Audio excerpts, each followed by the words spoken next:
are our candidates on, Robert?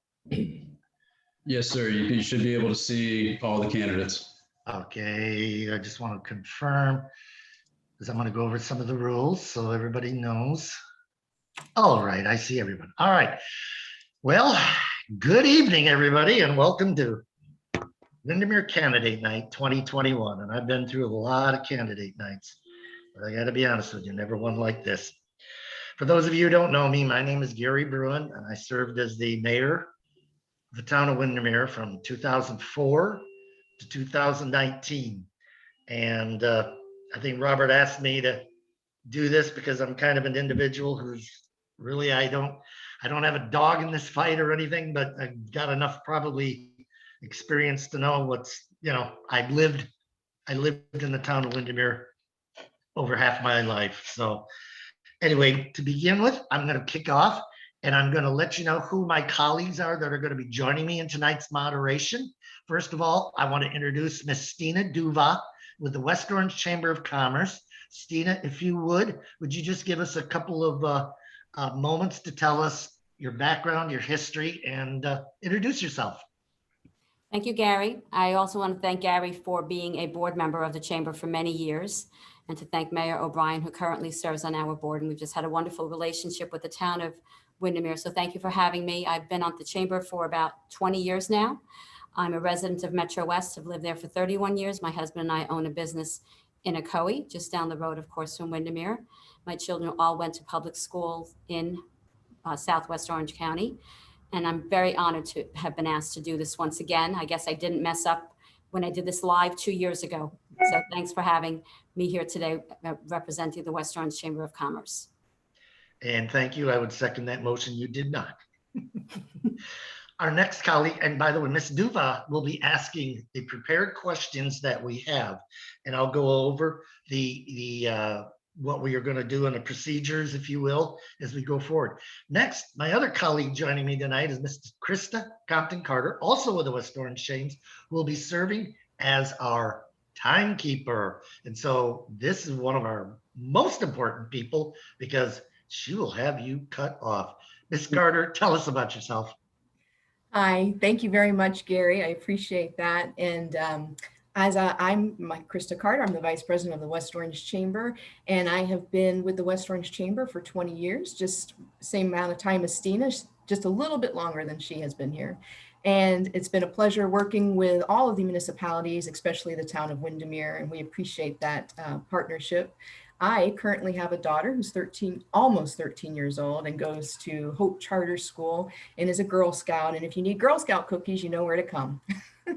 So thank you guys for being here today. And I will try to be nice about the timekeeping. And if you would elaborate, Krista, how will you let them know about their time? So I have some wonderful signs, and at 15 seconds, you will get a little sign like this. And then when your time is up, you'll get a nice sign like this. If you keep going, then you're going to get a terrible noise that's going to beep at you. And then if you still continue to go, Dorothy's going to mute you. Or an electric shock. Yes. Yes. Stina won't let me have that. Oh, okay. Stina has it. Yeah. All right. Thank you. Again, I want to thank Stina and Krista for being part of this. So, okay, let's get started and let's find out what the rules are going to be. So all of our individuals, I know we have a number of people watching this tonight. Tonight, we're going to hear from 4 candidates who are vying for 3 open seats on the Windermere Town Council. The 3 people receiving the most votes will be our next council members, and they will serve for 2-year terms. Tonight, each candidate will have 3 minutes to introduce themselves and tell us about themselves. After that, Ms. D'Uva has a number of questions that each candidate will be asked to answer. Each candidate will have 2 minutes to answer that question. And as I've said previously, Ms. Carter is our timekeeper, and she'll notify you, as she showed you, at 15 seconds and when your time is up. You need to use all your time. You don't need to use all your time. If you think you're there, fine. But you do need to wrap up in your allotted time. Our Zoom master will be able to mute you if we do not end up in an appropriate manner. The order of the questions being asked will rotate among each of the candidates. So no one candidate will always go first. No one candidate will always go last. And after our prepared questions are done, we will accept questions from our viewers. And if time allows, and it appears looks like we have it scheduled, that we should have a good 25 minutes to hear from our viewers the questions that are on their mind. As the moderator, I will keep track of the order of the candidates' questions. While we are asking our questions, everyone except the participants will be muted. Once we complete the prepared questions, and you will be allowed then at that time to present your questions via the chat line. And I will let people know that Mr. Smith, we've ended our completed questions, and he will be able to then open the chat line. We will address the questions in the order they are received. So there's going to be no who gets first. Oh, we're going to peruse the questions. No. Now, if you want to ask a question to a specific candidate, you can. But if another candidate wants to weigh in on that, it's only fair that they get to address that as well. Now, if we run out of questions, or by 8:40, we will move to our closing statements, where each candidate will once again have 3 minutes to provide a closing statement.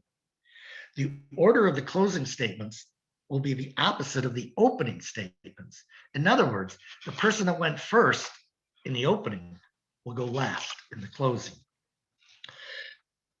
Finally, I ask that you respect each other and your allotted time. No personal attacks. And should a candidate criticize another candidate, that candidate will be allowed to respond. Now, I don't expect that to happen, but I just do want to make sure everyone's aware. Are there any questions from our candidates? Seeing none, okay. Now you're going to ask, how are we going to determine who goes first? Well, I have a number between 1 and 100. And I'm going to ask each candidate to pick a number between 1 and 100. Whoever comes first, or closest, I should say, will go first. And then we will follow by the candidates in their last name alphabetical order. So let me start out. No certain order. Mr. Martini, pick a number. Thank you, Mayor. 25. Ms. David. Thank you, Mayor. 35. Mr. Davit. Thanks, Mayor. 56. And finally, Mr. Hargreaves or Hargreaves. I want to make sure I get it right.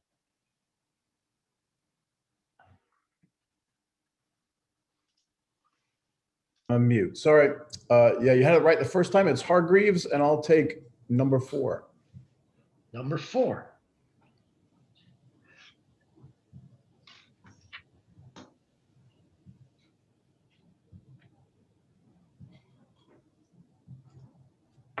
You can't see that, Mayor. Sorry.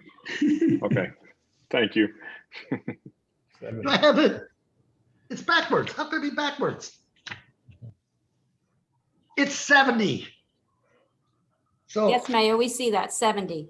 okay. Number 56 is the correct number. Awesome. Thank you, Mayor. You may go first. Number 56 is the choice. Okay. So we were just doing introductions, Mayor, just to clarify. Yes. What? Yes. So please proceed. You have 3 minutes. Great. Thank you. So hi, everybody. My name is Tony Davit. I'm a candidate for the Town of Windermere Council. I'm a career civil engineer. But before I get to me, I want to get to the most important people in my life, and that's my wife, Marianne. She's a project manager with the U.S. Chamber of Commerce Hiring Our Heroes program. My daughter, Katie, who is currently serving as a second lieutenant in the United States Air Force. And my younger daughter, Emily, who's a senior at Mississippi State. As for myself, I'm a career civil engineer. Got my degree from Purdue University, and then subsequently got my commission in the U.S. Air Force from ROTC at Purdue. Went to active duty, served 26 years in the United States Air Force. Retired in 2017 at the rank of colonel. From there, I went and took a position with United Airlines in Houston, Texas, and then subsequently came here to work for Universal Studios. So, Mayor, thank you for coming and visiting our attractions with your family. I'm sure you'll have a great time. If you don't, let me know. We'll correct that. Some more about myself. Like I mentioned, I'm a career civil engineer. Served in positions within squadron commands, doing facility maintenance, running Air Force installations around the globe, doing construction, heavy construction on all 7 continents. So as far as construction goes, I've got experience there. A lot of the town's problems and challenges come with the engineering realm. I think I can help solve those problems. One of the things that drew me to Windermere is the quaintness of the town and the dirt roads. Those are one of the things that we need to keep around. Understand there's been some challenges with the dirt roads. Like I've told several people, I've built airfields out of soil and aggregates. I can certainly help with the dirt road issues around Windermere. The most applicable experience for me comes when I was stationed at Joint Base Lewis McChord. I was the Deputy Joint Base Commander there. What that is the Deputy Mayor. It was a joint base, Army led, because they had the preponderance of the military forces. The Air Force was second. So I was the senior person running the installation. That installation hosted 47,000 military, 53,000 family members, and took care of over 414,000 acres of land. Therefore, that gives me a skill set that I think I could help promote Windermere, help with the challenges, and I think I would be a great candidate for the town council. Thank you. Thank you. Ms. David? Thank you, Mayor. Hi, I'm Mandy David, and I've been here in West Orange County my whole life, born and raised. I've been in Windermere for almost 11 years now. I have a wonderful husband who works for Apple. I have a 21-year-old daughter who's a senior at Southeastern University in Lakeland. And then I have a 16-year-old son who's a sophomore at Foundation Academy. I'm a child of a deaf adult, which my dad is deaf. And so a lot of my life growing up, most of my first language is sign language. And so my career started at the University of Central Florida back in 2001, where I was a staff interpreter. And I went from there and created my company in 2010. I run a sign language agency called JFD Communications. And because of that, I've been a big advocate for the deaf community. So I've interpreted in churches, I've taught sign language classes at libraries and at Foundation Academy as well. I was a teacher and enjoyed my time there very immensely. Right now, my company does a lot of stuff in education, advertising, and entertainment, which has been a lot of fun. But my biggest thing is advocate. I'm a big advocate for obviously for deaf individuals and hard of hearing, but I would love to be an advocate for the town of Windermere. I don't have an agenda. I have just a heart to be involved and get to know the community a lot more, and to be able to be that person who can listen to the residents, but then also do what's best for the town.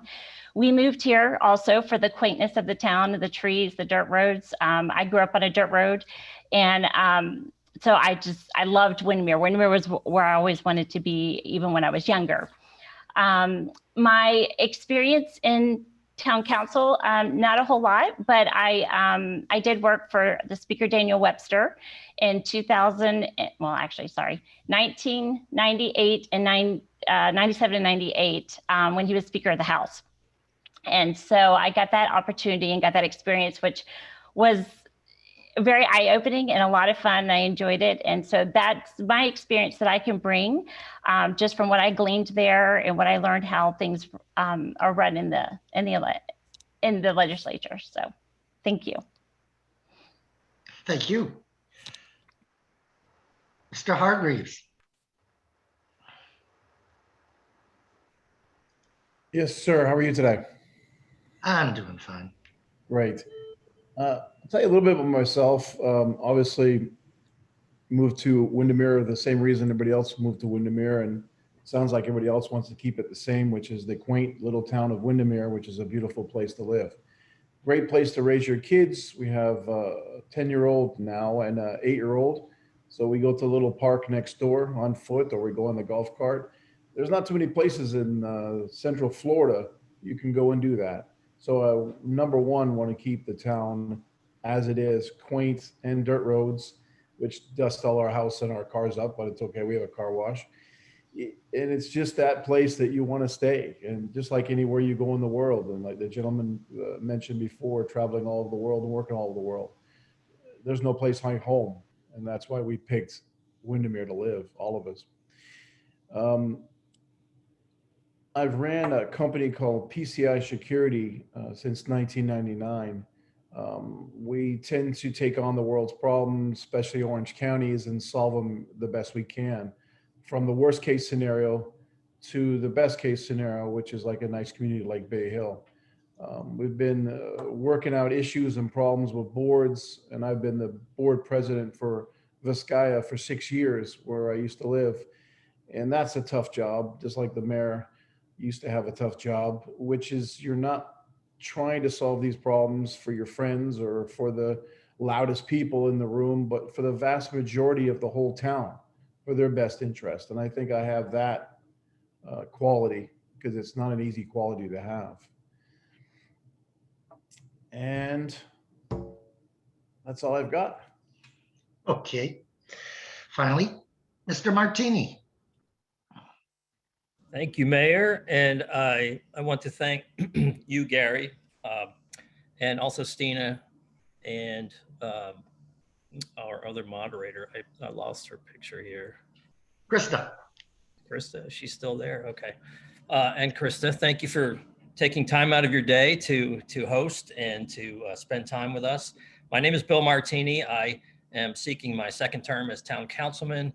I have lived in the town of Windermere for 25 years, bought my first house in 1996 on Oakdale and 8th Avenue, and then moved to my current location on Ridgewood Drive in 1999, 2000. I have a beautiful wife, Pamela, who I've been married to for 30 years. She's an attorney, so I understand the value of a good argument, which comes in handy during town council. Although I have not won an argument with her in 30 years, but that's why I like being on council. At least I have a fighting chance there. I've got 3 wonderful children, 2 boys. One is a mechanical engineer. One is a sergeant in the U.S. Marine Corps. And then I've got a daughter who's a freshman at UF. So I agree with the other candidates about Windermere being a very special, unique place to live. There's really nothing like it in Florida, or maybe in the United States anymore. It's a very unique place. The town is beautiful. The people are as unique as the town, and I think a lot of us would agree on that. I represent the residents. I don't have any personal agenda. I invest the time with our residents, a lot of time to find out their issues and their needs and their wants, and just so that I can make the best decisions that I can for the town of Windermere. And so that's basically why I'm running again. I want to continue to see the projects through that we've got in the works. We've got a lot of great projects going. We've got some big, challenging projects coming up. I want to see the existing ones continue on and get completed, or at least stay on the right path. And then also, help guide Windermere into the future with the new projects that we've got. It seems like for a small town, it seems like we've always got something big coming up or on the table. So that's basically my drive for running for reelection. Thank you. Thank you. Thank you. All right, Ms. Mandy David, you will receive the first question. All of the other candidates will also receive it, but as we're going in a different order, Ms. D'Uva, would you give us the first question? I am ready. And I will repeat the question for each of you so you don't have to worry so much about remembering it. Thank So you. the first question is, what qualities and capabilities do you think you bring to the Town of Windermere's Town Council? Thank you for that question. I love to listen. I love to get to know people. I love to really just find out what their thoughts and feelings and their issues are. And so I think my best quality is I love to listen and just take it all in and absorb it. Okay. Thank you for that. All right. Mr. Hargreaves, you will be our next recipient of that question. Ms. D'Uva, would you repeat it for him? I will. What qualities and capabilities do you think you bring to the Town of Windermere's Town Council? Thanks for that question. I believe my quality is what I mentioned before, which is fairness. And to be in that position, it's very important that person looks at anybody and everybody and values everybody the same. We're here to look after the community and look after the residents. And I think after all these years of me running that agency and dealing with every situation you can possibly known to man, it gives me that quality. On top of that, being the president of the board for a homeowner association, also, I'm bringing that to the table. And it's just not easy. And I've seen so many different bad situations where boards, because we go to so many board meetings owning a security company, you see so many boards that are discombobulated and they're going left and they're going right and they're basically not really looking out for the vast majority of their residents. And I believe I have that quality to be fair. Thank you.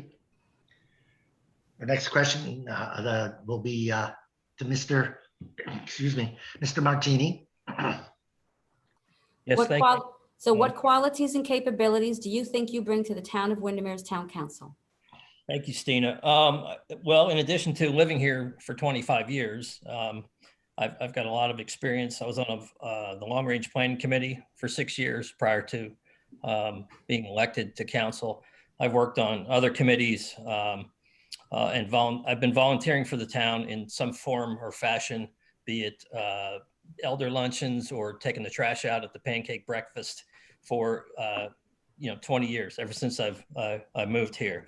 I'm very accessible to the residents. They know that I'm willing to meet with them and spend as much time as they need for them to get their point across and for me to be able to see their side of the issue and to discuss the other sides of the issue, because every issue we've got here in town has multiple sides to it. I'm also a former finance specialist for the state of Florida, administering multi-million-dollar hurricane disaster recovery grants for FEMA. So I've got that background as well. And of course, 2 years on the town council. So thank you. Thank you. Mr. Davit.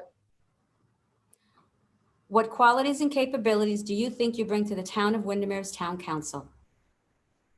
So I'll start with qualities. So while serving in the Air Force, the Air Force's motto values are integrity first, service before self, and excellence in all we do.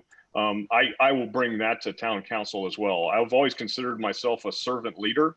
Serving the constituents and the residents of Windermere would be my #1 priority. There's a reason why you're given 2 ears and 1 mouth. You need to listen first and foremost to the concerns of the citizens, and then make decisions and voice those positions as you go forward.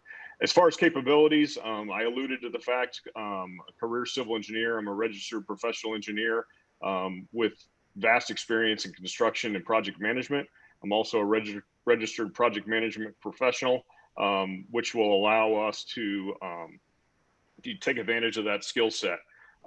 In addition to that, my experience throughout my career, both in the military and out of the military, has shown me very different, vastly varying ways of accomplishing solutions to technical and challenging problems. I will bring that capability and that skill set to the council as well. I'm looking forward to it. Thank you. This will be our second question, and we will start with Mr. Hargreaves. Ms. D'Uva, what is our second question? The question is, what do you feel are the biggest challenges facing the town of Windermere? Well, it's my pet peeve, which is the roads, the traffic. I think that the questions they asked in the Observer newspaper kind of miss what we've done so far with the help of Bill Martini and the rest of the council and the mayor, where the issue was cut through traffic, which was for my kids that, you know, had to stand out there by the road on our driveway and see cars doing almost 40 miles an hour, was a major danger to the residents of Windermere. That was solved by a lot of years, a lot of help, and a lot of people getting together. And like they always say, it takes a village. And it did. That problem got solved, which is to cut through traffic. All they need to do now is move that to other streets to cut down the cut through traffic there, which cutting down the one main road, which is Ridgewood, Ridgewood, it really cut down the traffic for the rest of the streets because it kind of lost that little cut through to get to the other streets. So in one small move, they really took down a lot of those problems. And the second problem would be the main roads, the main traffic from all the buildings and all the overgrown and over accessible projects that have been allowed, which shouldn't have been allowed by Orange County, to drive through our community. We're bumper to bumper traffic. If there's an emergency or someone's dying, you're never going to get a fire truck or an ambulance to your house. That's a major issue. And that should have been looked at, considered for the people of Windermere. And it seems like Orange County steps over and steps on the residents of Windermere and passes us by, and that's got to end. Thank you for your time. Thank you. Mr. Martini, you'll address the question next. Ms. D'Uva? What do you feel are the biggest challenges facing the town of Windermere?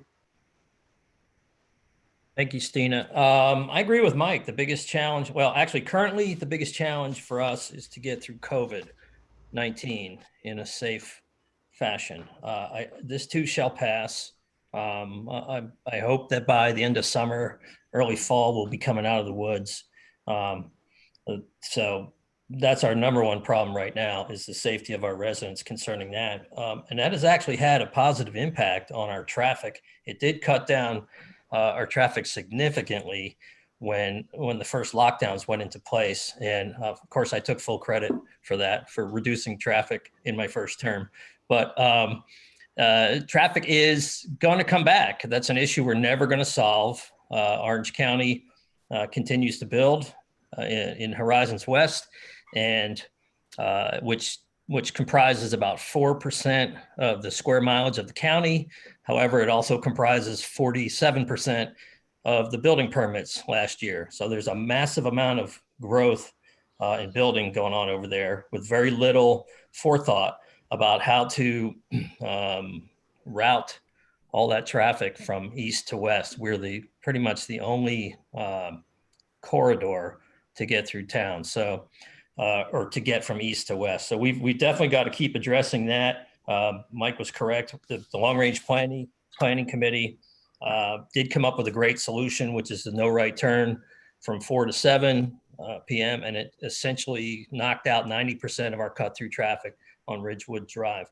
That solution, will work elsewhere. We've just got to implement it. And there's other solutions that have been talked about, which we are going to experiment with. And so that's pretty much our biggest concern. Thank you. Thank you. Mr. Davit? What do you feel are the biggest challenges facing the town of Windermere? I hate to beat a dead horse, but I completely agree with the previous candidates. The traffic through Windermere is just not sustainable. We're reaching a level of service on 6th Street that is just atrocious. And as Mr. Martini alluded to, the amount of building permits to the west of us is ever increasing. So we're going to have to work with the county and the state to figure out an alternate routing that pulls the traffic out of the central thoroughfares going through Windermere. And again, that's going to be a challenge. Secondly, I've heard some rumors about some redevelopment of the downtown business district. I think that needs to be really looked at as we go forward to make sure that that's a smart development, that meets the feel and the intent of the downtown area of Windermere. The last thing you want to do is construct a 3-story office building in the downtown business district, taking away the feel of the downtown area.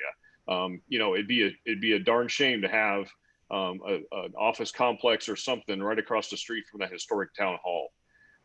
Lastly, it's the continuing efforts to protect and improve the dirt roads.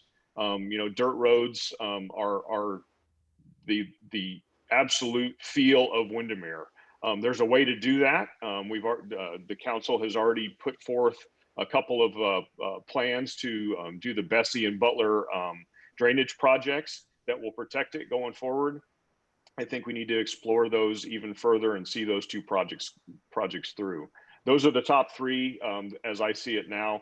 Again, I will continue to listen to the residents of Windermere to see if there's any additional problems going forward. Thank you. Ms. David, Stina. What do you feel are the biggest challenges facing the town of Windermere? Thank you. I hate to be a bearer of repetitiveness, but traffic is one, especially I've noticed where I am in the Manors, Windermere Road tends to get backed up both sides on Main Street.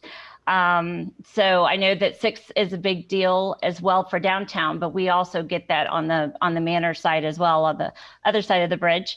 Like everybody said, we're not sure what the, what we could do to solve the problems, but I would love to, find out what we can do with the county and see how things can go there. One of the things that is a big issue, I know for us over here, our cell phone dropping. We had to switch companies because our cell phones would drop. And so I'd like to see something where we could have just something that will boost and improve our cell phone usage. Because I know for me, I work remotely from home and it's based off of Wi-Fi and cell phone. My husband as well. And we've kind of always been based from home. So the dropped calls has been a heavy issue for us. And then COVID, of course, we want to make sure we stay safe and our residents stay safe, that we can stay open in business and that we can do it wisely and safely. Thank you. Our next question will be answered first by Mr. Martini. Ms. D'Uva. As a member of the town council, you will be faced with decisions balancing the town's spending and tax rate with improvements that people want. How do you balance those 2? Thank you, Stina. It's pretty difficult. A lot of people think Windermere is loaded with money. We are not. We are a small town. We have a small $6 million budget, and it gets chopped up into 6 million tiny pieces. One of our greatest challenges, going back to the last question, is also funding. We have to do a lot of outside funding, grants, that type of thing. And in order to fund the projects that we have to get done here, we're very fortunate. Robert Smith is a great town manager, always looking for funding sources to enable us to get these projects done and get them done successfully.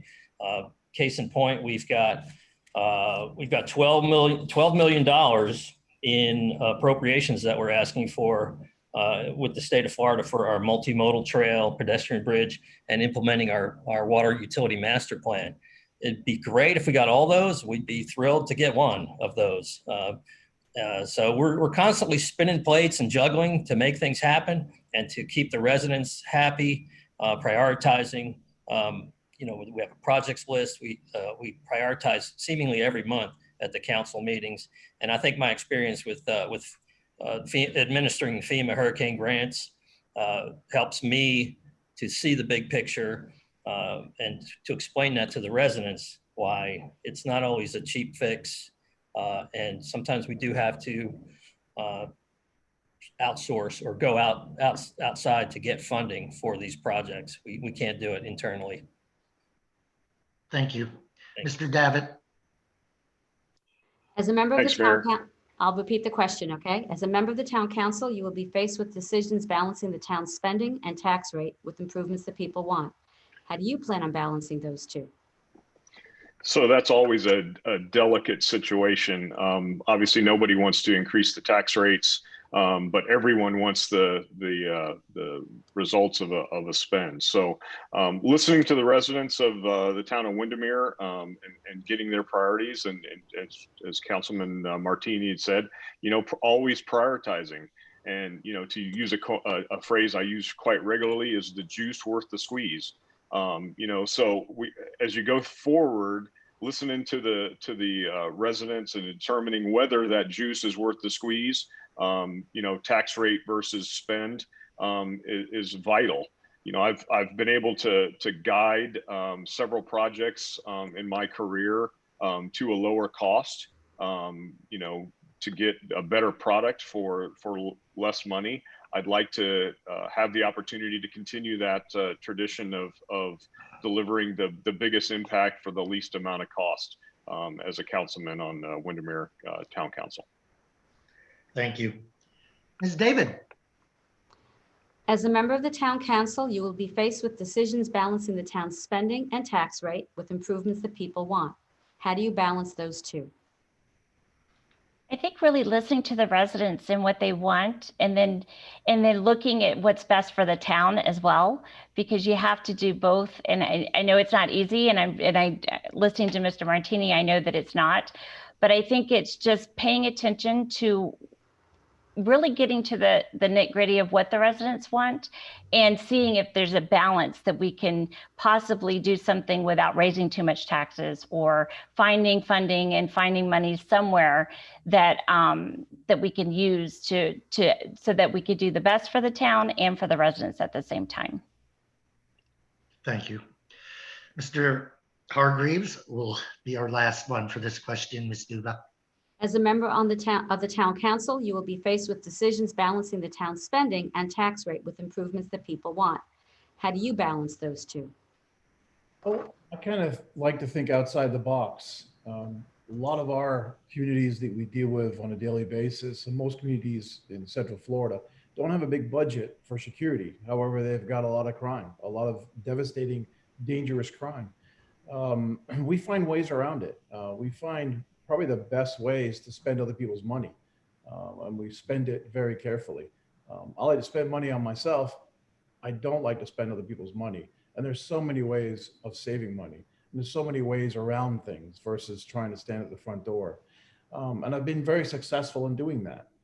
We've got so many communities that have had so many crimes, and now they have security and they're safe.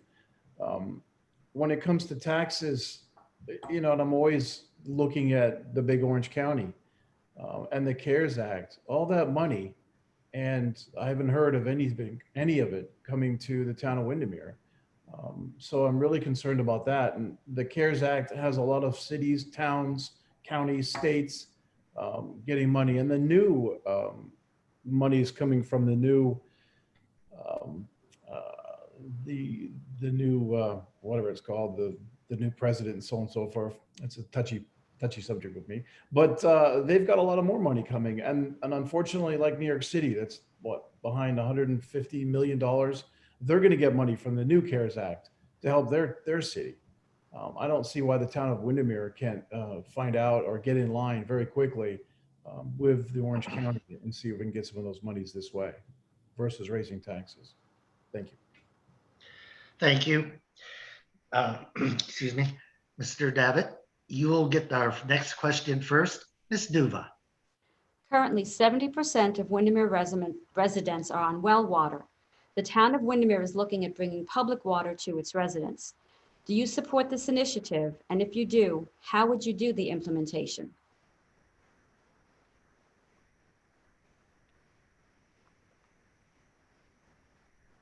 I'm That's sorry, good. Ms. D'Uva, you broke up a little bit. Can you Oh. repeat the last portion of the question? Yeah, The last part, I'll just repeat that whole question part. Do you support this initiative? And if you do, how would you do the implementation?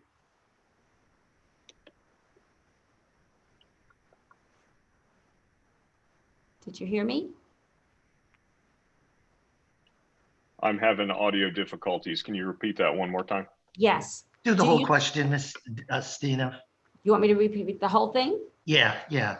Currently, 70% of Windermere residents are on well water. The town of Windermere is looking at bringing public water to its residents. Do you support this initiative? And if you do, how would you do the implementation? Okay, Ms. D'Uva, I think I've got the question. Currently, 70% of the residents in Windermere are on well water. How would I implement the potable water project to bring it on?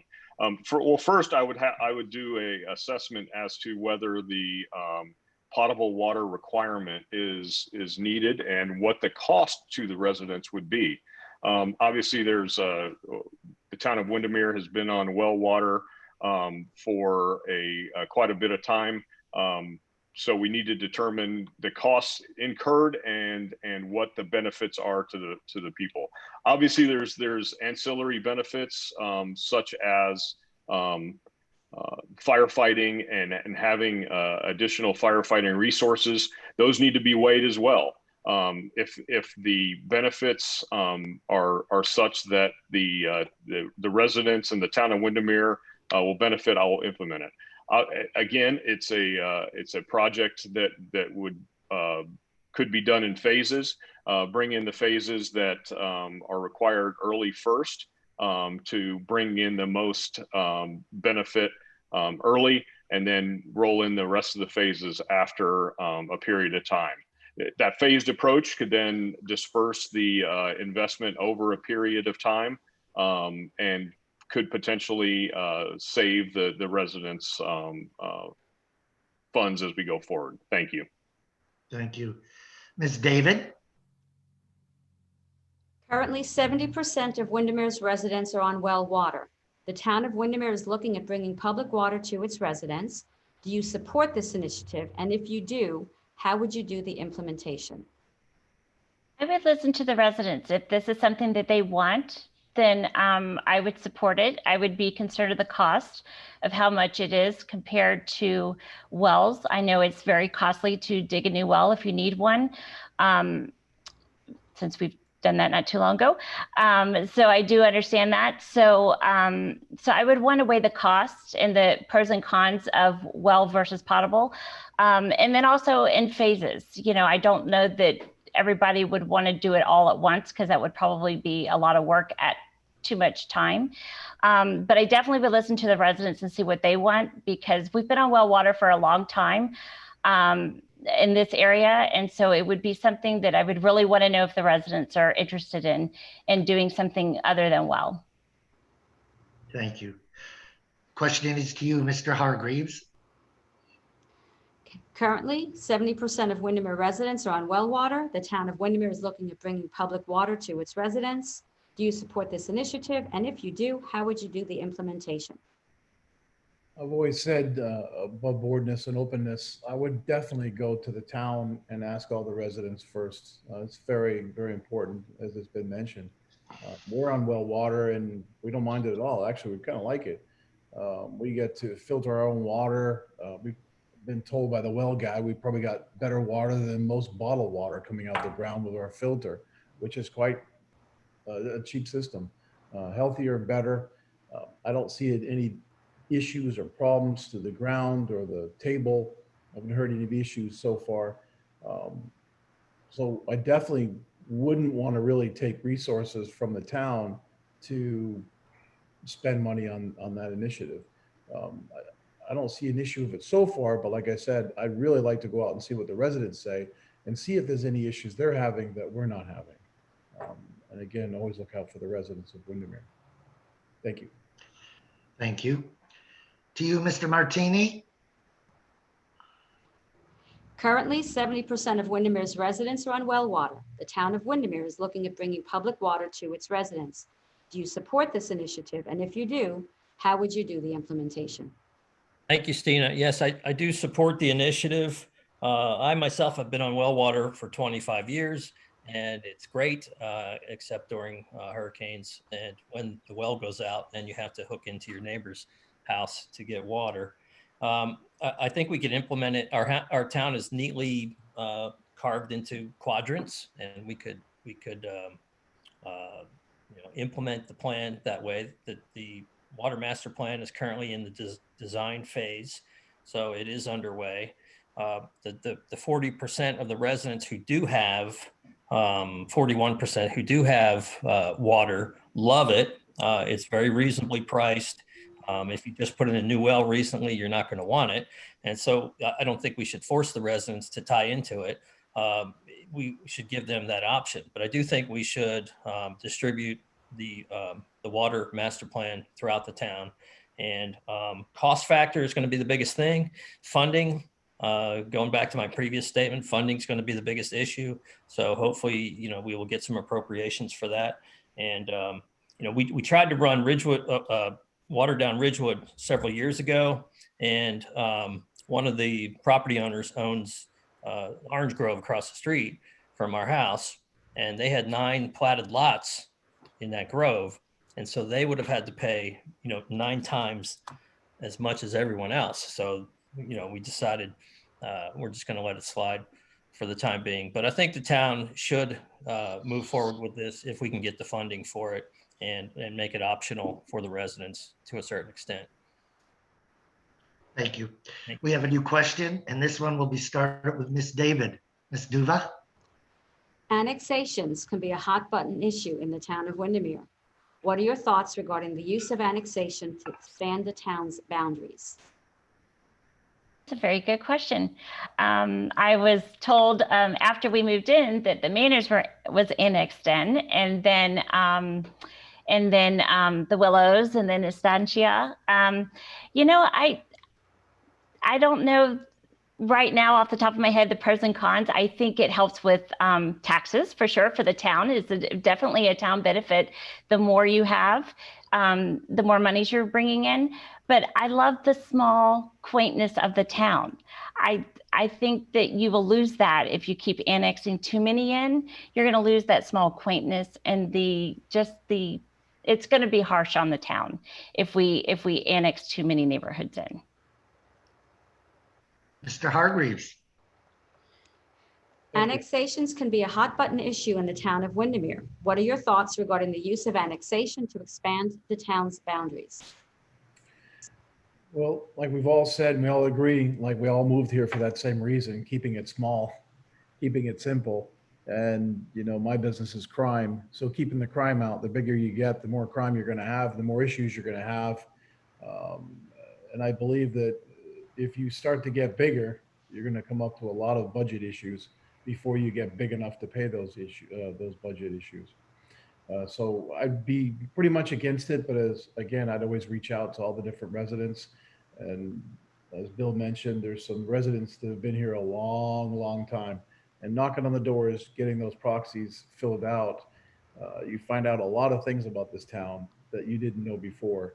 So the richness and the valuing of these elder folks that have been here longer than we have, to reach out to the residents to find out their angle would be beneficial for this. But I don't like when people tell me, I heard this major issue happen in Windermere. I heard there was a hostage taking in Windermere. I heard there was this bad thing happening in Windermere. Well, it's not really Windermere, it's Windermere. And everybody thinks that over there at 535 behind Disney is Windermere. Well, all they hear on the news is Windermere.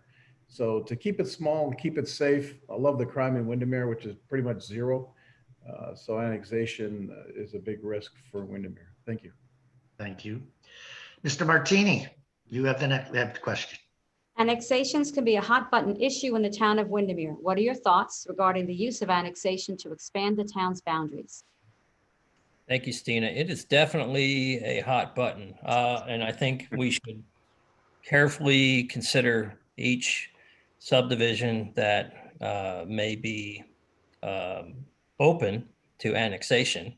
And the benefits of the additional taxes versus our cost to service those residents. I mean, if we've got to increase our police presence or fire safety contract, that type of thing, we have to weigh all that.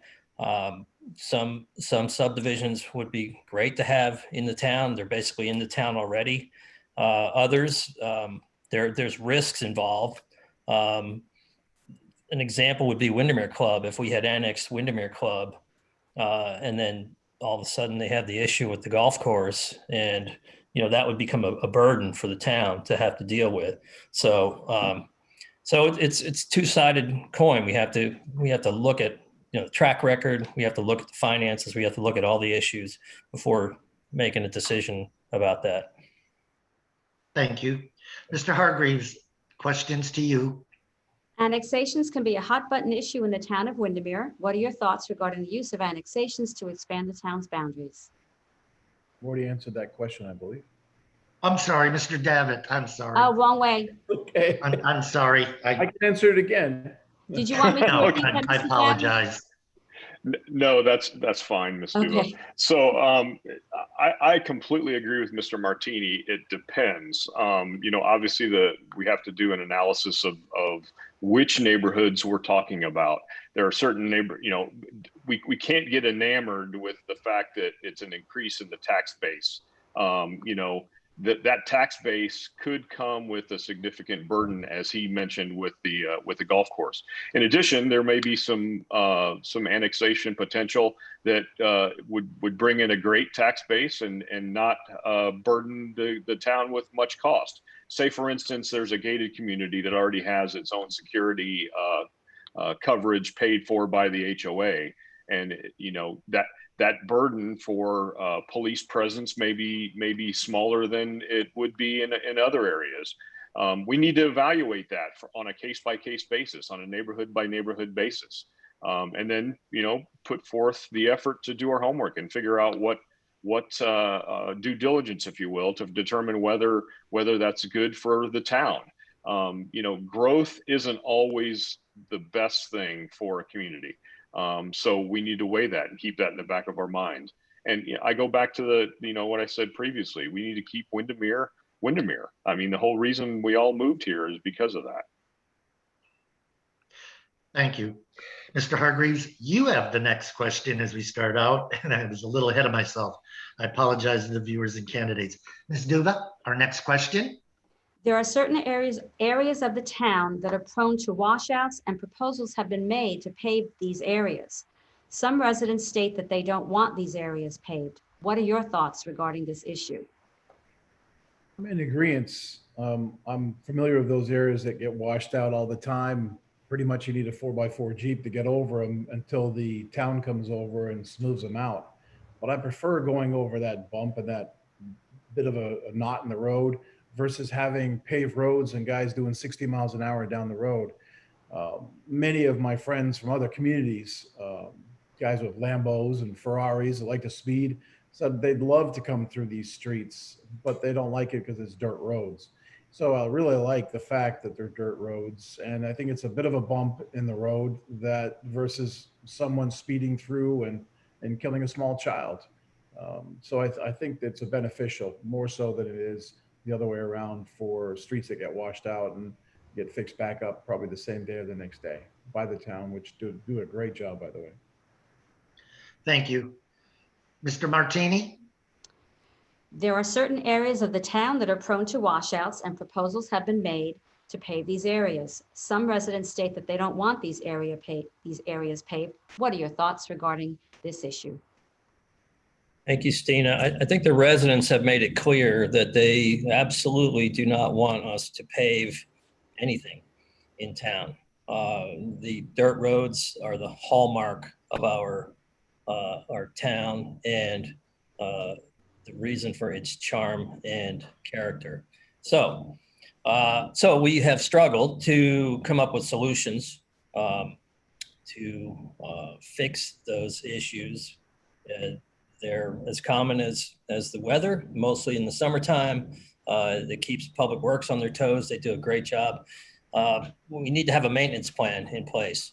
for each individual intersection. It's going to be a custom plan, and they're working on that now.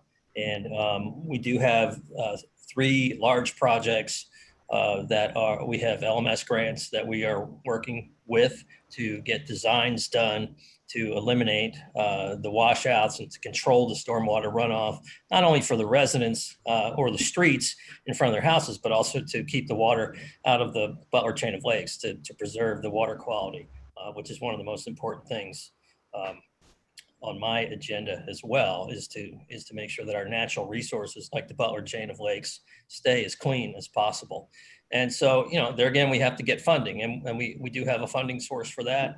We're in the design stage on it.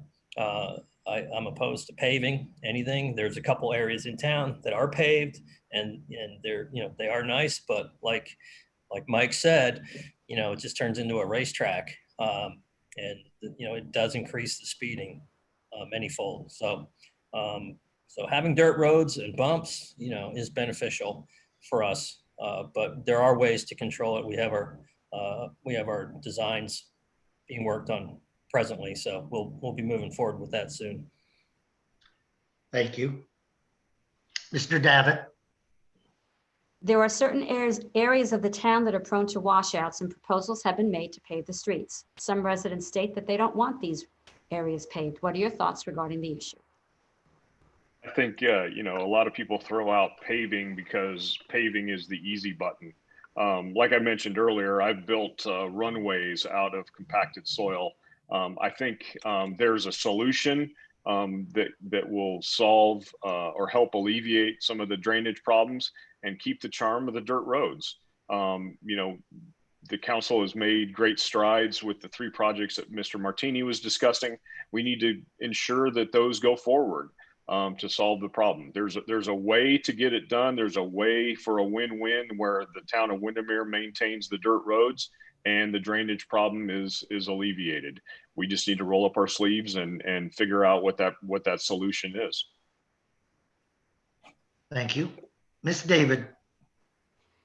There are certain areas of the town that are prone to washouts, and proposals have been made to pave these areas. Some residents state that they don't want these areas paved. What are your thoughts regarding the issue? Thank you for that question. I would second Mr. Martini.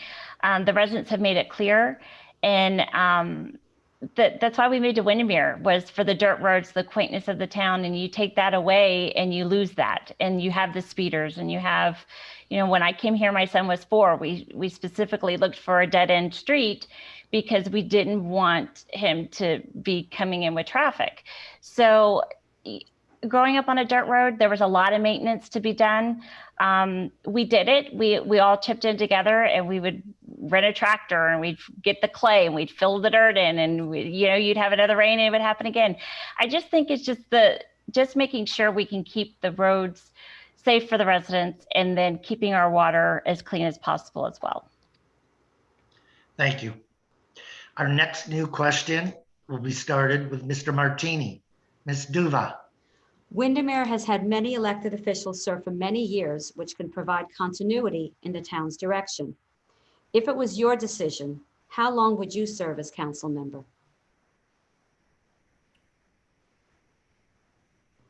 Thank you, Stina.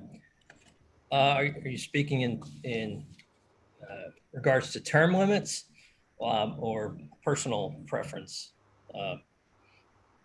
What we're looking at is if you wanted to be reelected in the reelect, how long do you feel you would be a good time to stay personally? Okay, well, honestly, 2 years is not enough. I'm just now getting up to speed and getting my feet wet still. I think we need term limits for mayors. Just kidding, Gary. But as far as council people go, yeah, we definitely do need continuity. I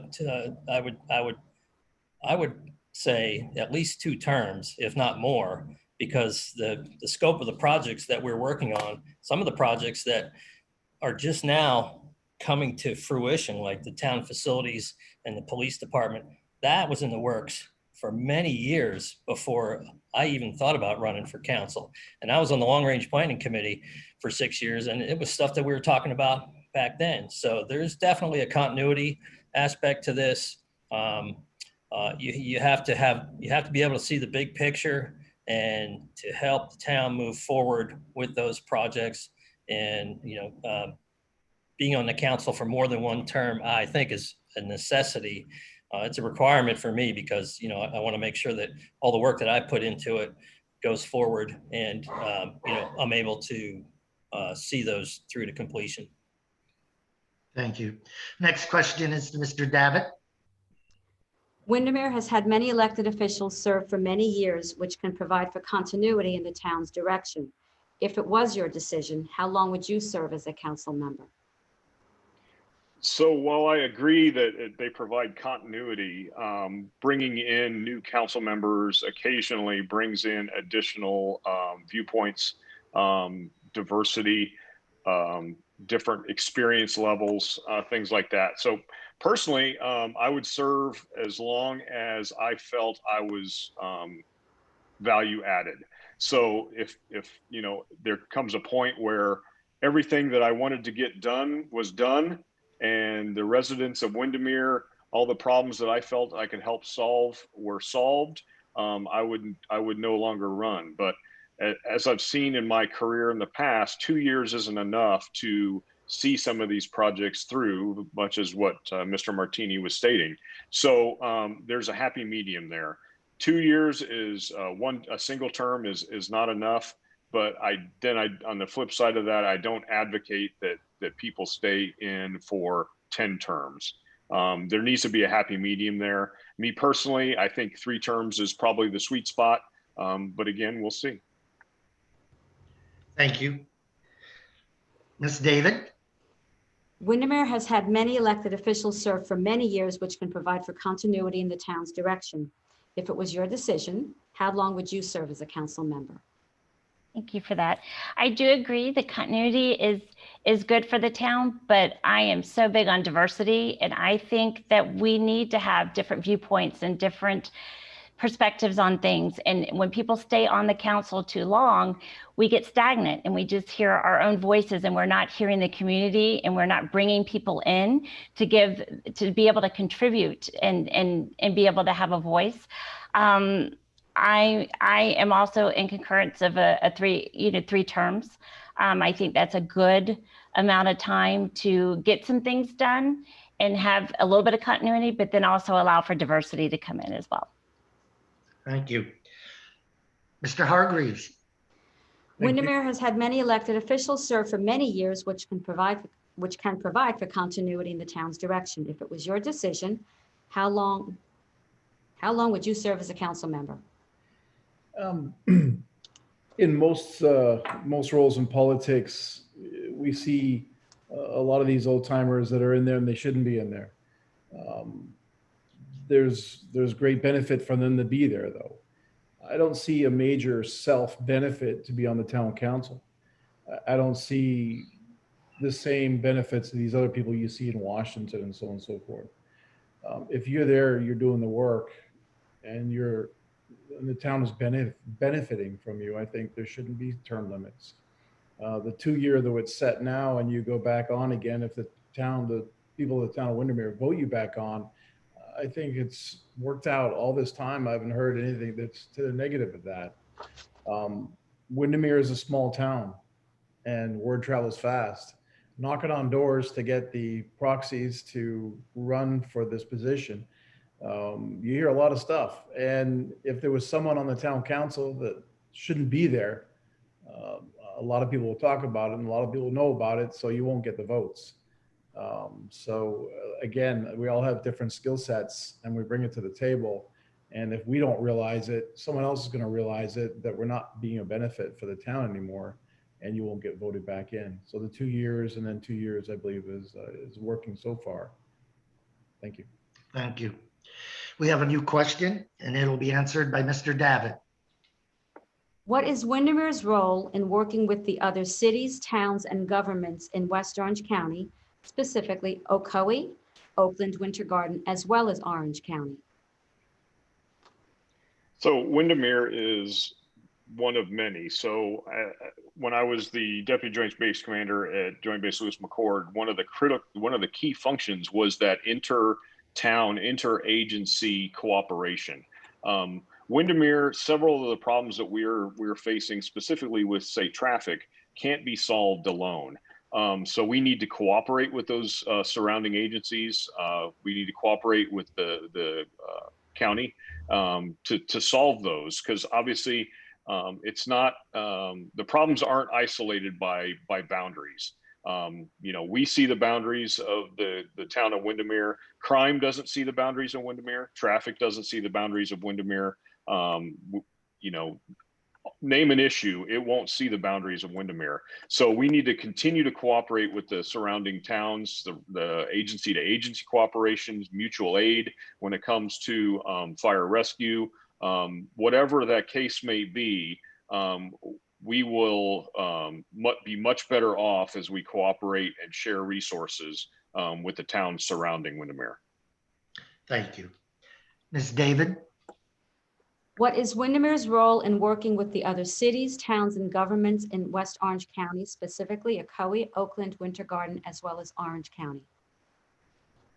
Thank you for that. I think there's a great safety in numbers, and being right on the border of Windermere and Ocoee. We live real close to Ocoee, and I think cooperation with them and other surrounding cities will only make Windermere better. And also the traffic and safety, I think, will come along with that. And I just think that working together is better than being alone. Thank you. Mr. Hargreaves? Thank you. What is Windermere's role in working with the other cities, towns, and governments in West Orange County, specifically Ocoee, Oakland, Winter Garden, as well as Orange County? So far, I see Windermere's role of working with other towns as successful, gaining from their ideas. Some are a little bit bigger than Windermere, obviously, so they have other ideas that we can use and I'll share. However, I don't agree with that with Orange County. We've had this issue of our roads for how many years now? And Orange County has never stepped up to the plate and helped us. They've only made the problem bigger. So I think maybe, and you make a good point, maybe one day we can get together with Ocoee and these other cities and go toe to toe with Orange County. I'm kind of controversial. I'm not the nice guy when it comes to protecting our town. And Orange County has treated us like the red-haired stepchild since I've been here. And with the stories I've heard from past mayors, it's been going on for a long time. I think it's time for the town of Windermere to stand up to Orange County's abuse and put their foot down, because this has gone on too far and it's ridiculous and causes a major danger to the residents of Windermere by allowing the traffic the way it is. And that's all down from Orange County. Thank you. Mr. Martini? What is Windermere's role in working with the other cities, towns, and governments in Orange County, specifically Ocoee, Oakland, Winter Garden, and as well as Orange County? Thank you, Stina. Windermere is an isthmus. I'm not sure if you say that properly, how you say that, but we're an isthmus, but we're definitely not an island when it comes to cooperating with our surrounding communities. And we need to do that. We need to continue doing that. We do have mutual aid with our surrounding communities. We do share resources and we learn from them because, you know, there's very often there's bridges that they've crossed that we're just now dealing with. Perfect example is the half-cent sales tax initiative that was brought up by Mayor Demings pre-pandemic. And on the surface, it sounded great, but when you start digging into the details, there was very little benefit for the town of Windermere individually. So we joined forces with Ocoee, Winter Garden, et cetera, to make sure that we had a bigger, you know, there was safety in numbers, and that anything that was implemented would benefit us. And, you know, we got traction on that. You know, they took us seriously because we grouped together. And I think we need to continue doing that. We do need to continue to work with Orange County because we're part of Orange County. And I think they realize that you know, they've created the issue that we have with traffic. We do have an interlocal agreement with Orange County that we signed in 1999 when we took ownership of the roads. And we do have, limits that we have on what we can do there, but we do have some say in that matter. We just have to handle it delicately, but forcefully moving forward. Thank you. Ms. D'Uva, I believe, does that conclude our pre-planned The written questions? questions are completed, correct? I thank you. Candidates, good job so far. At this time, Mr. Smith, I would ask that you open it up to our viewers so that we can have their questions addressed, if you will.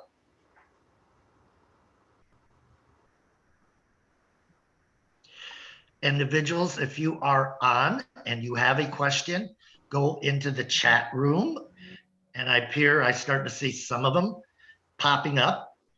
And I guess, Mr. Smith, will you give us at least the first question? As I said, we will ask the questions in the order that they are received. And Mr. Smith, what is our first question? And before he tells us, let me state that our first question will go starting with Ms. David. Yeah, the first question is, in sales training, sales reps are often taught how to counter objections. What do you feel is an objection voters might raise regarding your election to town council, and how would you counter that? Okay. Good question.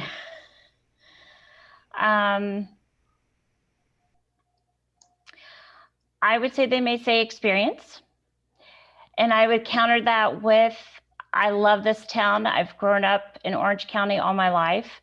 I really do have the town's best interests at heart. And I really want to get to be able to relate with the residents and be able to hear what they want.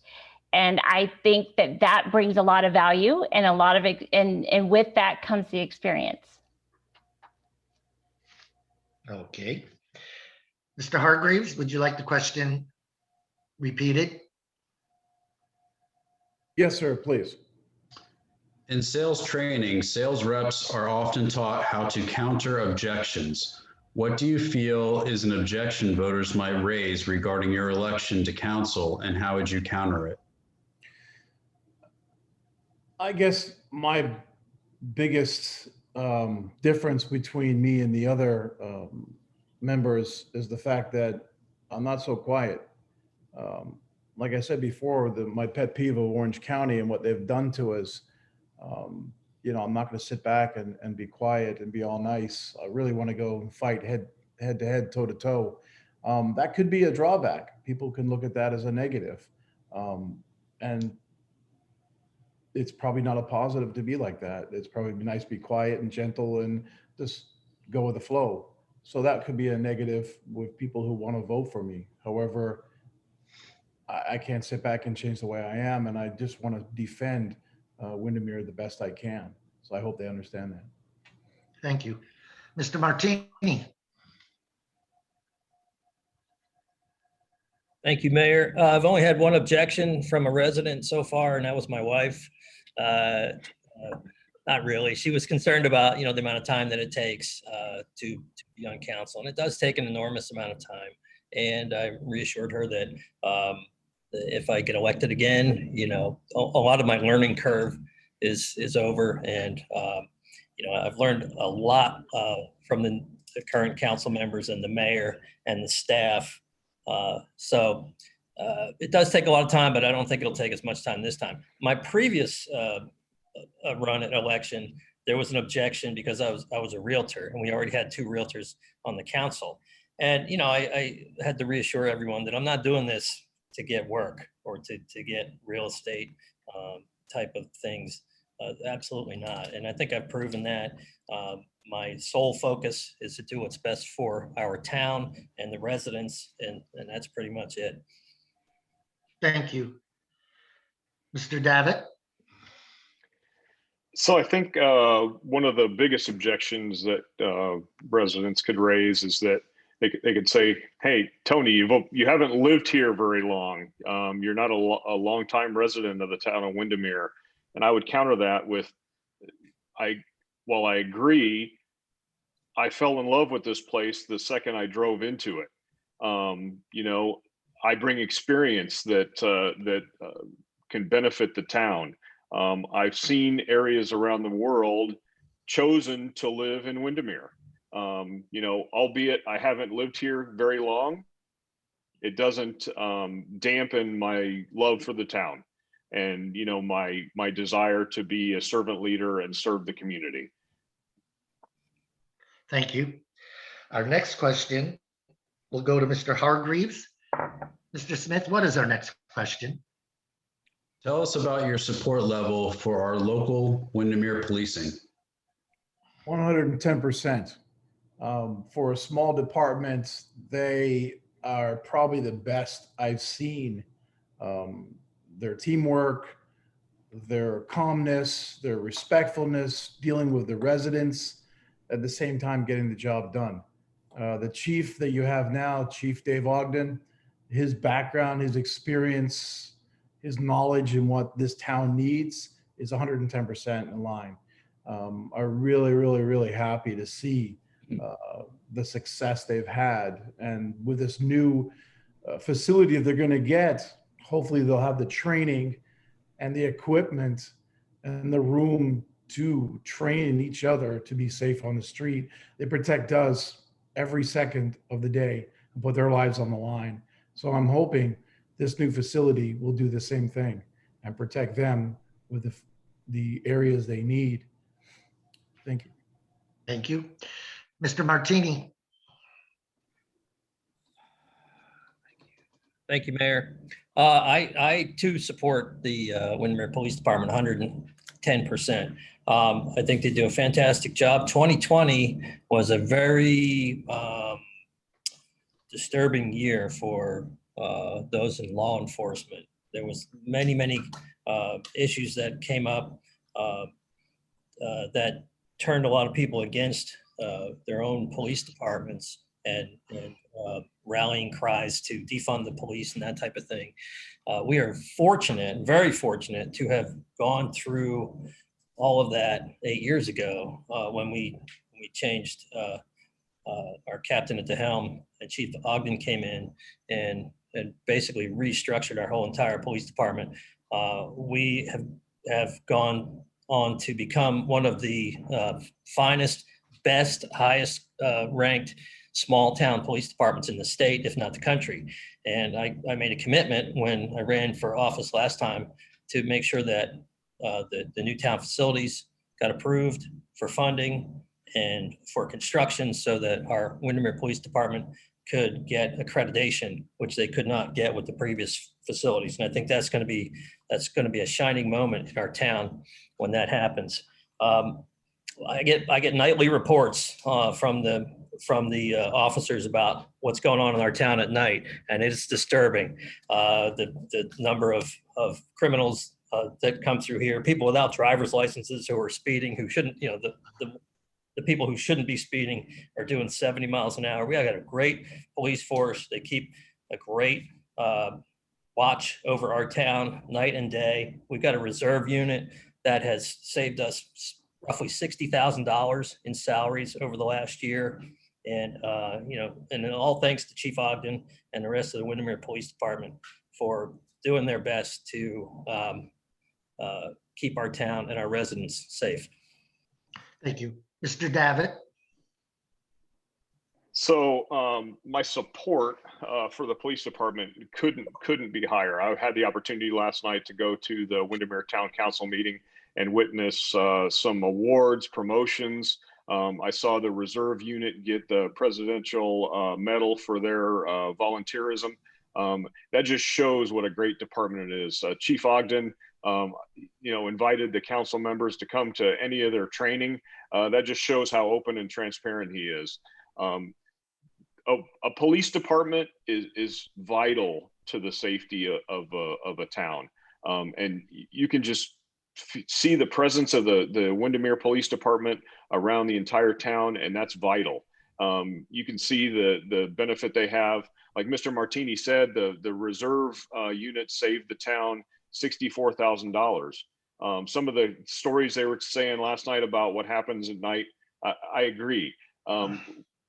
Those of us those that serve the population to keep them safe couldn't deserve any more support than I could give. They are just awesome. I will continue to support our men and women in blue as long as I'm breathing on this side of the ground. Thank you.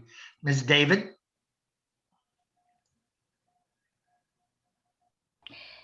Yes, 100%, absolutely. I love our police department. My brother is a deputy sheriff, and so I have a heart, fully support our Windermere Police. I remember when we first moved in, my son was 4.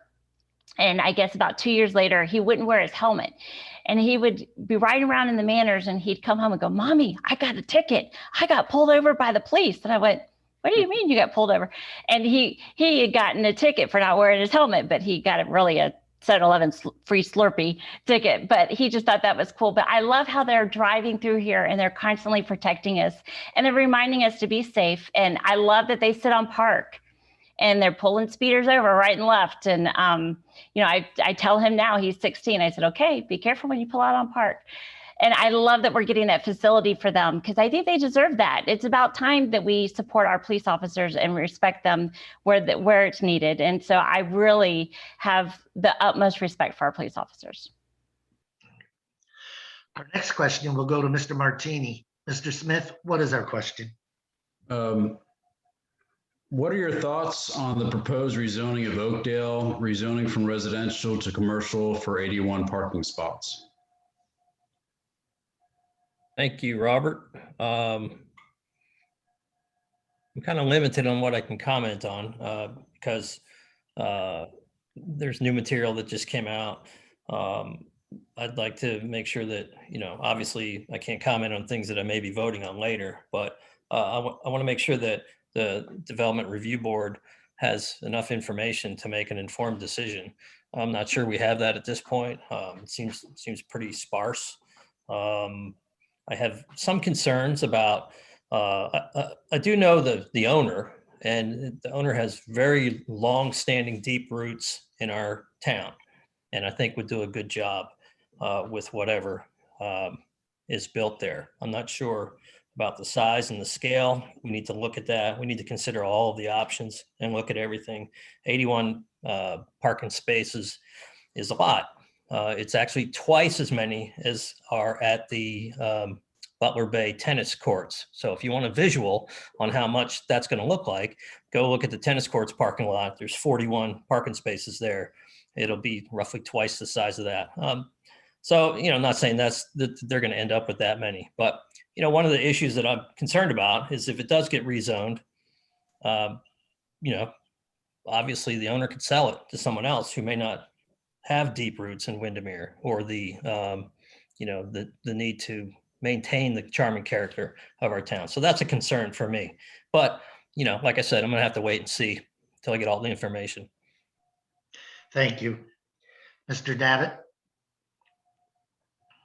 So rezoning residential to parking just at the surface is not something I would support. There obviously is the rest of the story, which I would need to determine.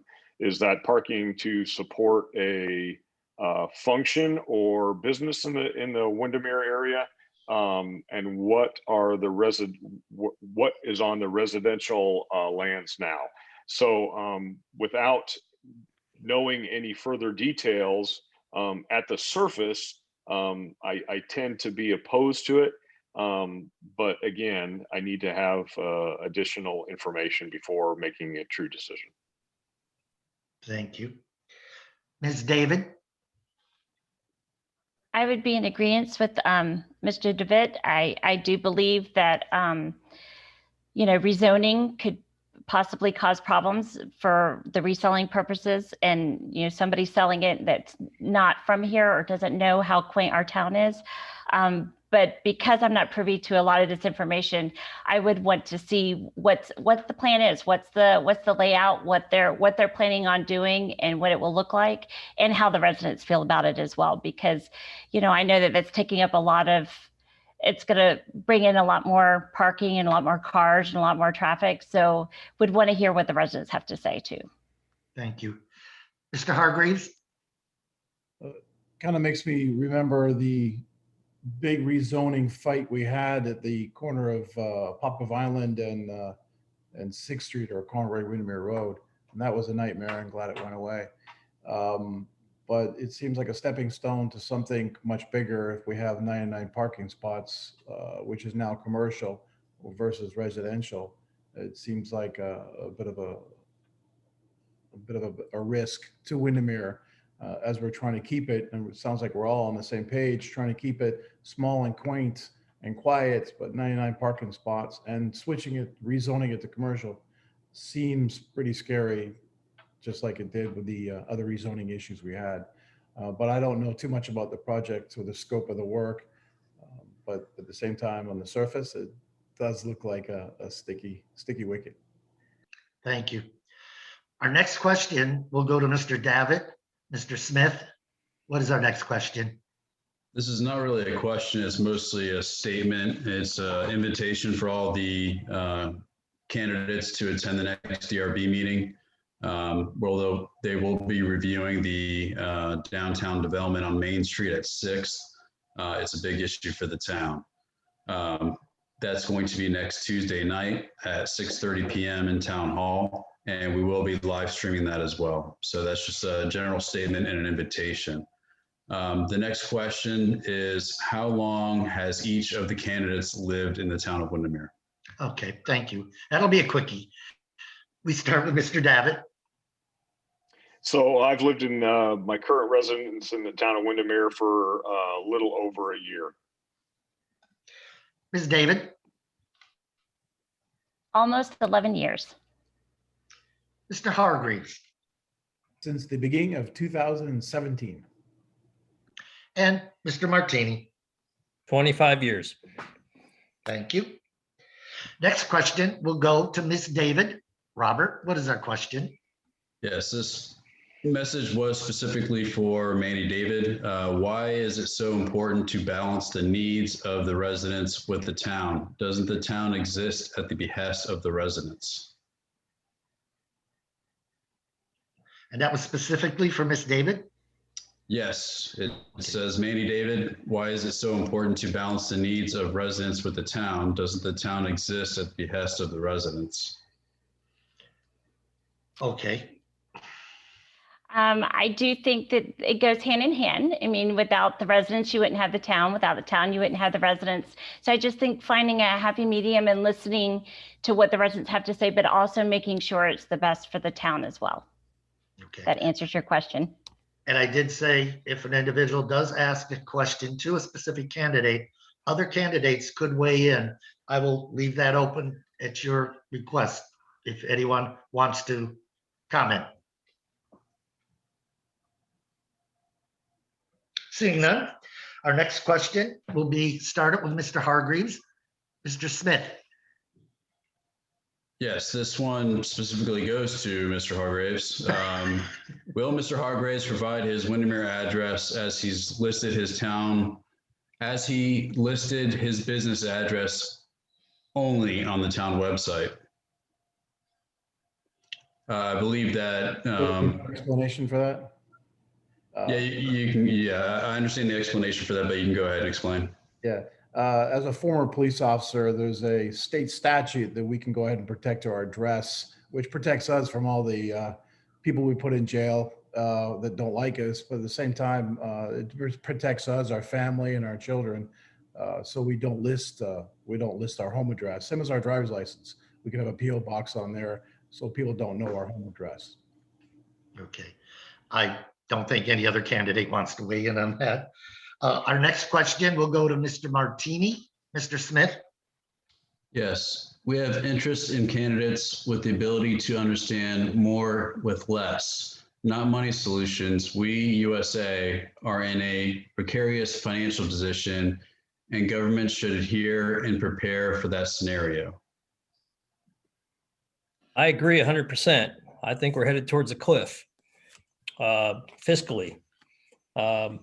I think people are waiting for the election and the holidays to be over and I think we're going to see a reduction in revenue across the board.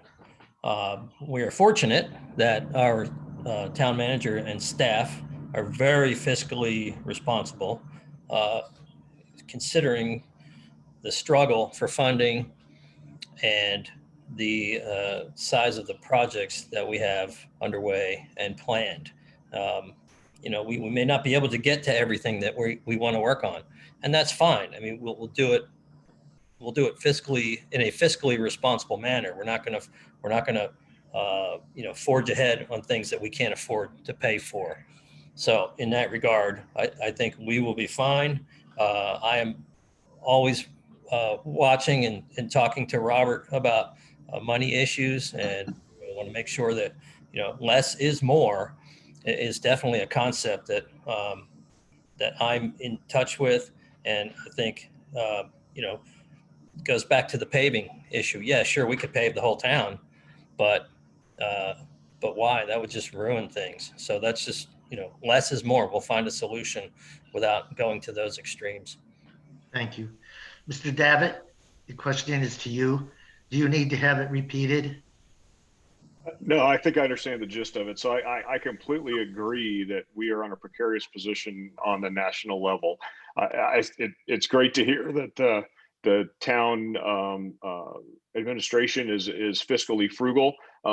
As a family, you wouldn't spend more than you earn and continue to do that. That puts you in a precarious position. That's exactly what we've done as a nation. With trillions, multiple trillions of dollars in national debt, we continue to print money. That is not a way to be successful. So, I was taught a long time ago by my family, don't spend more than you earn, live within your means. And I think that's exactly what the town of Windermere needs to do as well. Thank you. Ms. David? Yes, honey. I agree. I do think we're in a fiscal, we're having a fiscal crisis for sure. And I do appreciate the fact that Windermere is very fiscally sound and they're wise with their budgeting and their money. I also grew up in a home that you didn't buy anything that you didn't have cash for. If you didn't have the cash, you didn't buy it. And I have tried to keep that and instill that in my children. You don't just, buy what you want because you think you have the money and then you have to pay for it later. So I just think it's wise to be fiscal, and I appreciate the fact that the town seems to be already on that, and I would encourage us to stay that way. Mr. Hargreaves? Thank you. I don't need the question repeated. I've been to probably 10 different town council meetings, and they're all on the same page, which is be very careful on how they spend money and find any and every way to bring money in with grants and so on and so forth from other places. They're very frugal with their money, and Bill's right. Robert Smith is always on that point. I see him always watching and listening and getting in the conversation. So they're all on the same page of saving money and not spending money they don't have. So that's not a worry I'll ever have with the town council and the current administration. Thank you. Thank you. Our next question will go to Mr. Davit. Mr. Smith, what is our question? Actually, this question is directed to Mr. Hargreaves. In your Q&A with the Orange Observer, you listed as your #1 priority, if elected, investigating what vote tally machines we use in Windermere. You also stated you are concerned about corruption in our government. Does that mean you think Windermere has corruption issues? No, I don't think Windermere has corruption issues. I was pointing more to the national election we just saw, and that's a big political issue we're not going to get into. However, there is a lot of questions raised that I don't have the answers to. The voting machines that we use, which I think are tally machines, I noticed were picked up by a rental truck and put on a rental truck and driven to who knows where. So based on what we've seen nationally, I have a lot of questions on where Windermere residents' votes local, state, and federal, where they're going. I mean, whether you see or believe what others see and believe in the national election, we come away with one thing. There was a lot of irregularities.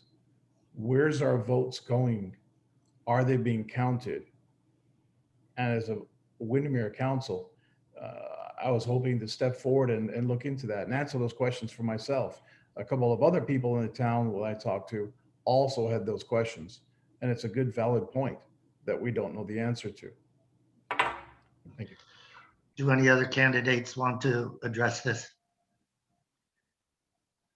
Seeing none, the next question will still be with Mr. Davit. Mr. Smith? Yes, the question is, all governments and residents have agendas, not always in the best interest of the town residents. We need candidates who can recognize and push back. Please speak to these issues. Okay, that will start with Mr. Davit. Okay, I for one don't have an agenda. I'll just put that out there. My goal for running for town council is to make this a better place for the residents of Windermere to live. Throughout my career, I've never been to a place that I didn't try to make it better. So if that's an agenda, so be it. How to identify other agendas? You know, other people's agendas are pretty evident a lot of times, and you have to understand that bias. And as they vote for certain items or issues, or argue for certain items or issues, they do need to be called out on that. Because if that agenda is a self-promoting agenda, that needs to be called out and understood. So I will do that. But again, as far as my agenda goes, is to make Windermere a better place now than when I would leave office. Thank you. Ms. David? I too do not have an agenda. I just want to contribute to the town and be able to, as my slogan says, good neighbors make great towns. And I would just love to be a good neighbor. I just want to be someone who can contribute to the town and leave it better than not before I came. Mr. Hargreaves? I have the same answer. I don't have an agenda. And my biggest want is to keep the town the same. And I'd like to be part of the team to provide that and keep it protected and keep it small. Thank you. Thank you. And Mr. Martini? Thank you, Mayor. I've actually run into this a few times. I personally don't have an agenda. Like I stated earlier, my agenda is to do what's best for the town of Windermere and the residents, you know, taking everybody's input and doing what's best for us moving forward. I think often it's a communication issue that could be resolved and does get resolved with additional communication, information sharing, that type of thing. What's viewed as a person's personal agenda is really a concern on their part for their little slice of the pie. And, you know, when we communicate with them and inform, share information, it often comes to a successful conclusion. You know, obviously there's always going to be people who have, different agendas. There's givers and takers everywhere. So, we're just gonna have to deal with that and make the best decisions that we can as a group, as a town council. Very good. This is probably going to be our last question, as I have our closing remarks. This next question will go to Ms. David. Mr. Smith, are there many other questions in the queue? Most of the questions are directed to Mr. Hargreaves, and I believe it's relative to his personal political views. I'm not sure if we want to dive into that or not. The next question, if we're doing first come, first serve, is Mr. Hargreaves mentioned in passing that the new president is a touchy subject for him.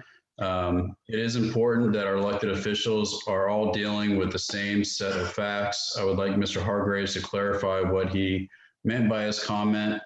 Follow up, I would like Mr. Hargreaves to assure the residents of Windermere that he believes Joe Biden is the legitimate elected president of the United States and that he believes the election was not stolen. And can I ask who asked that question? It is a Noreen Dworkin. Okay. Public, yeah, I mean, it's public Okay. record, I guess. You want to address it, Mr. Hargreaves? Yeah, I don't Yeah, mind. Obviously, I don't hide the fact that, you know, we're all either Republicans or Democrats, and we all voted for who we voted for, and we all believed in who we believed would win and hoped would win. Whether I voted for one person or another, I don't think matters, but the fact is that one person won. And I'm okay with that. However, I'm not okay with what I saw and what millions and millions and millions of Americans saw on national TV. I'm not okay with that. You know, all my life I've been an investigator, and 2 + 2 = 17. There's a problem with that math, and I'm not going to hide that. So like I said before, and I don't think I mentioned corruption in my article in the newspaper. I did mention the fact that we don't know where the votes go. We don't know how they're being tallied. And obviously a lot of people probably do, but I don't. And a lot of people I spoke to didn't know either. And with what we saw on the national scale, obviously it was from small towns in Georgia, Pennsylvania, and so on and so forth. Are we affected? I don't know, but I'd like to know. And I'm hoping, you know, to find out good results. Thank you. The question, Mr. Hargreaves, was, do you believe Joe Biden is the legitimate president of the United States? That's the question. Okay, I'm going to go ahead and I'm muting everybody. That, you know, the question was asked. I believe Mr. Hargreaves answered it to the best of his ability. And at this time, Mayor, I'll defer to you whether or not you want to go ahead and move into final comments. I muted everybody, just so you know. Robert, can I respond to that last question? I think Mr. Martini had something to say. Yeah. I just want to extend my thanks to the volunteers that run our voting precinct at Windermere. I have nothing but the greatest respect for them and their integrity. And we don't get to pick the machines that they use. Those are supplied by Orange County. So the team that works up there and has been for decades is of the highest integrity. And, you know, on a local scale, you know, we have our town runs on the strength of its volunteers. And that is one of the best teams out there as far as, you know, voting goes. I would not question our results based on what I know about those people. And I guess if I would add, the town has nothing to do with the elections. That's all done through the county. Correct. And the county then reports to the state. So all we do is provide a space and they provide the service of voting. So yes, you're absolutely right. Yes, Mr. Smith, at this point in time, I was given orders that we would wrap this up by 9 p.m. I would state if anybody has questions, I'm sure our candidates would be available to answer those questions. Meanwhile, as I said, we will go to our closing arguments, and we're going to go in the opposite order that we did our opening statements. And that means while you're on, Mr. Martini, you have 3 minutes to give us your closing statement. Okay, thank you, Mayor, and Stina and Krista, again, for your time. I really appreciate it. And I'd like to thank everyone else that took time out of their schedule to join us on the candidate Q&A session. And I just want to say, you know, it's an honor and a privilege to serve the people of the town of Windermere. I love my town. I've been here 25 years. I've been volunteering since day one, you know, and I will continue to do so whether I get elected or not. I will always be involved as long as I live here in some form or fashion. So I would like to see through the projects that, you know, that I've spent the time on. I have a lot invested in this town, not only in the projects, but the people and the relationships, and the relationships basically is what drives this town. We have great volunteers. We have a fantastic town manager and staff. Our police department is second to none. Public Works department. Everyone, these people just contribute. They're not just jobs to these people. It's more than that. And so I'd like to continue on. I don't have an agenda. I feel like I have a high level of integrity, and I've got 2 years experience on the council, and I'll continue to guide Windermere into the future as we maintain our charm and character and ambiance, which is what prompted us all to move here in the first place. So thank you. Thank you. Mr. Hargreaves. Yes, sir. Thank you. In closing, and I still want to add just to that last question, I hope no one ever thinks that I'd ever doubt anyone in the town of Windermere, especially the volunteers that I've met every time I voted, which are super nice people. No way would ever doubt anything they do in their integrity. It was just a question on where our stuff goes to the county, to the state, and so on and so forth. And a lot of people are angry about the election. So on both sides, and that's a shame. I just want to say in closing that the only reason I'm trying to be on the council is to help the city, or help the town as much as I can, do anything I can, volunteer anything I can, and drum up any funds I can with people I know and businesses I know to help the town when it needs it. And I think I bring a lot to the table with that. Thank you. Thank you. Ms. David. Thank you, Mr. Mayor. Thank you, everyone, for coming tonight, and thank you for this opportunity to even have this conversation. Thank you to the fellow candidates. For me, I want the connection to the town and the residents. I want to be able to listen and hear your concerns and your thoughts and your feelings, and be able to relate them to the town council if I were elected. And I would love to have that rapport. I think rapport is so important with the town and the residents. And like I said, my slogan is good neighbors make great towns. And I want to be that neighbor who can contribute her time and her efforts and her abilities and her strengths to this town, and keep it going in this quaint little, I love this town. I mean, this is one thing I always wanted to do when I grew up, is to live in Windermere. All my friends came from Windermere, and I just really wanted to say the quaint little town that I grew to love. Thank you. Thank you. And finally, Mr. Davit. Thank you, Mayor. Thanks, Ms. D'Uva, for moderating tonight. Thanks for all the residents of Windermere that showed up to ask questions and to listen to what I and the other candidates had to say. As I mentioned before, throughout my 26-year Air Force career, I've enjoyed being a servant leader. But throughout that career, I've led a nomadic lifestyle, changing bases every 1 to 2 years. When I drove into Windermere, I found a place that I wanted to call home and set down some roots. That's why I'm running, to make this place a better place and to get that sense of community. I'm really looking forward to growing here and helping the town grow as well, to serve the community and to do good things. If any of the residents have got questions that they'd like to pose to me, I've set up an email address. It's Tony Davit, 4 Windermere @gmail.com. Please hit me up on email. In addition, if you're more into social media, I've established a Twitter account, and that's @Tony 4 Windermere on Twitter. And then if you're more into Facebook, it's @Tony Davit 4 Windermere as well. So that's part of the things that I want to do, and that's going to be open and honest communication with the residents. Like I've stated before, I want to do a broad spectrum type of communication method. If there's something that you wanted to ask tonight of me and you missed the opportunity, please hit me up on those other channels, and I'll answer those then. Thank you. Appreciate it. Thank you. Thank you.